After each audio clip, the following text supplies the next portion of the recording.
जिस तरीके से चंद्रशेखर आजाद कल जंतर मंतर पर मुस्लिम समाज के समर्थन में और उनके आंदोलन में शामिल होने के लिए पहुंचे थे, तो इसी बीच मंच पर उनका जो अपमान किया गया और बाल बाल बच्चे उनके ऊपर हमला भी हुआ। वहां पर जंतर मंतर के स्टेज पर उनको भाषण भी नहीं देने दिया गया वहां पर, और किस तरीके से उनको मंच से भगाया गया और किस तरीके से उनको बोला गया, वो सब आप अपना वीडियो भी दिखाएंगे आपको डिटेल में। और वही चंद्रशेखर आजाद ने एक बड़ी खबर ट्वीट कर लिखी है उत्तर प्रदेश के जौनपुर में, जहां पर एक कोतवाली के अंदर बंद दलित युवक ने 6 फीट दीवार में फांसी लगाकर आत्महत्या कर ली, जो कि शौचालय की दीवार है। और एक काफी सोचने वाली बात है। इसी पर चंद्रशेखर आजाद ने डीजीपी यूपी से इस मामले की संज्ञान लेने की और जांच करने की बड़ी मांग की है। और वहीं साथियों, टीडीसी जो कर्मचारी हैं दिल्ली में, उनकी वृद्धा यानी उनकी जो आमदनी है उसको बढ़ाने की मांग आतिशी सीएम से चंद्रशेखर आजाद ने की है।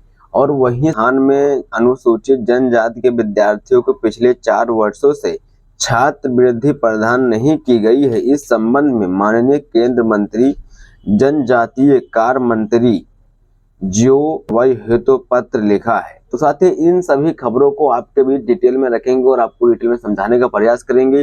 तो आपसे रिक्वेस्ट यही रहेगी कि वीडियो को एंड तक जरूर देखना। साथियों, मैं अखिलेश कुमार हूँ, आप देख रहे हैं AKG मीडिया। साथियों, सबसे पहले तो आप चंद्रशेखर आजाद का वो वीडियो देखिए जिस तरीके से जंतर मंतर पर उनको बाल बाल बच्चे उनको किस तरीके से मंच से भगाया गया। वो वीडियो साइड में देख सकते हैं बाकायदा। और अब आपको बताते हैं जिस तरीके से जौनपुर में कोतवाली के अंदर एक दलित युवक की मौत हुई, तो उस पर चंद्रशेखर आजाद की क्या कुछ प्रतिक्रिया सामने आई।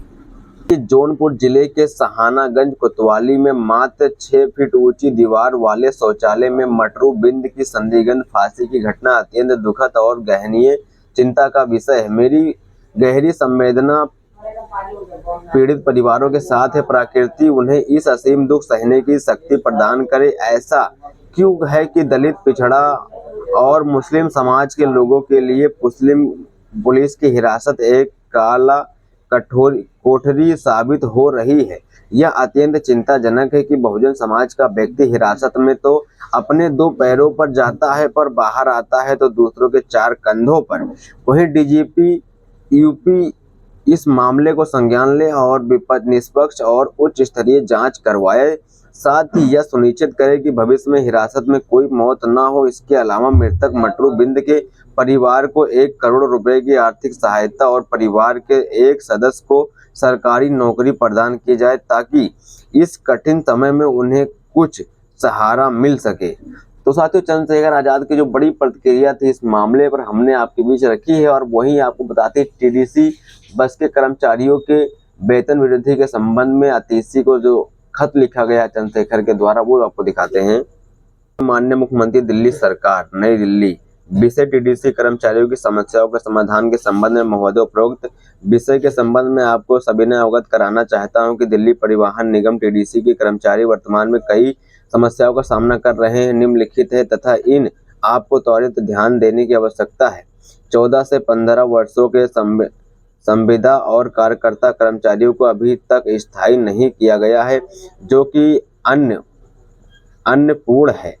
यह कर्मचारी वर्षों से पूरी ईमानदारी और मेहनत से अपनी सेवा दे रहे हैं। वर्तमान में टीडीसी के कर्मचारियों को मात्र 816 रुपये प्रतिदिन का वेतन दिया जा रहा है, जो कि भयावह महंगाई के इस दौर में परिवार के भरण पोषण करने की अप्रत नहीं है। अतः हम आपसे विनय अनुरोध करते हैं कि समान कार्य के लिए समान वेतन का नियम लागू किया जाए और संविदा कर्मचारियों को स्थायी किया जाए। मुझे यह चिंता है कि टीडीसी की बड़े बड़े बसों की संख्या बढ़ाने की बजाय बसों का संचालन प्राइवेट कंपनियों को लिए वेतन का नियम लागू किया जाए और संविदा कर्मचारियों को स्थायी किया जाए। मुझे भी यह चिंता है कि टीडीसी की बड़े बड़े बसों की संख्या बजाय बसों में संचालन प्राइवेट कंपनियों की सौंपी जा रही है। मैं टीडीसी जो कर्मचारी भविष्य में खतरे में डाला है। मैं आपसे अनुरोध करता हूं कि दिल्ली की सामान्य जनता की सुविधा को ध्यान में रखते हुए कर्मचारियों का भविष्य सुनिश्चित करे। सुनिश्चित करने के लिए बसों की संख्या वृद्धि कर टीडीसी के संचालन को सुनिश्चित किया जाए। अतः आपसे विनय निवेदन है कि टीडीसी कर्मचारियों का व्यापक हितों में देखते हुए हमारी मांगों का विचार करते हुए त्वरित कदम उठाए और टीडीसी कर्मचारियों की समस्याओं का समाधान करें। धन्यवाद।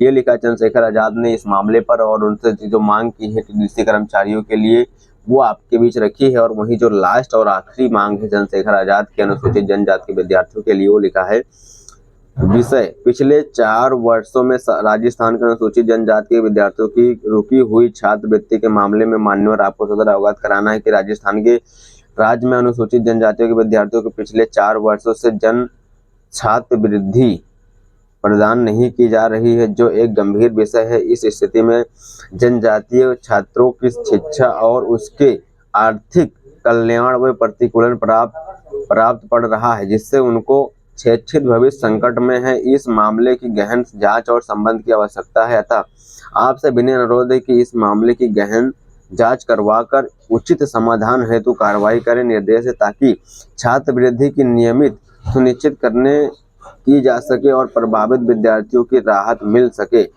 इस संदर्भ में जनजाति कार्य मंत्रालय और राजस्थान सरकार से आशा करता हूं कि आवश्यक कार्रवाई सुनिश्चित करे। धन्यवाद। चंद्रशेखर आजाद। तो इस मामले पर जो उनकी बड़ी प्रतिक्रिया आई थी सामने हमने आपकी भेज रखी है और आपको इन सभी मामलों पर क्या प्रतिक्रिया, क्या राय देना जरूरी है। जय भीम। नमो बुद्धाय। सभी साथी।